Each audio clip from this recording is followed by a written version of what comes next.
Blackstone Audio presents A Prayer Before Dawn, A Nightmare in Thailand, by Billy Moore. This book is read by Rupert Farley. Prologue. A young Thai, no older than 25, ran past me, his face showing pure terror. He slowed and turned to look at his assailant, who then passed me, swinging his metal chair, striking the victim's head. He lost balance, slipped, and hit the concrete with a loud thud. Another man appeared with a 9-inch knife and stood over the young man's body. A crowd gathered. Even trustees stood and watched as the older man repeatedly plunged the knife into the young Thai's flesh. It wasn't done in frenzy. It was slow, cold, and calculated. Still, no one helped or attempted to intervene. They all just stared, while a few shouted, "Teng Kao" and "Cow Man." I knew enough Thai to understand that the crowd was shouting, "Stab him" and "Kill him."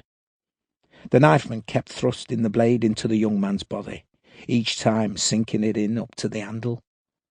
The knife went into his neck, lower back, chest, legs, and stomach. So many times I lost count. I stood only a few feet away, watching in fascination and feeling guilty. Finally, the victim lay still and quiet, in a pool of his own blood. It was horrible.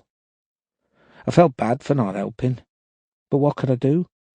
This was a Thai problem, and I was a foreigner, one of many in Klong Prem prison. More than a week passed before I could sleep without replaying the murder of the young man over and over again in my head, in slow motion. This was the reality of life in Klong Prem, a place described by the Prime Minister of Thailand as a zoo to house the nation's most dangerous criminals.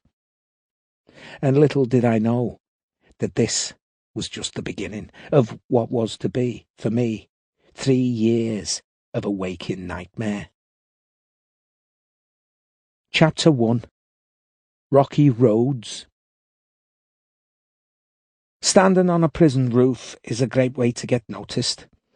And that's what I wanted, to get noticed, to be acknowledged, for someone to look at me and see me for who I was, a small, frightened child who was never allowed to grow up.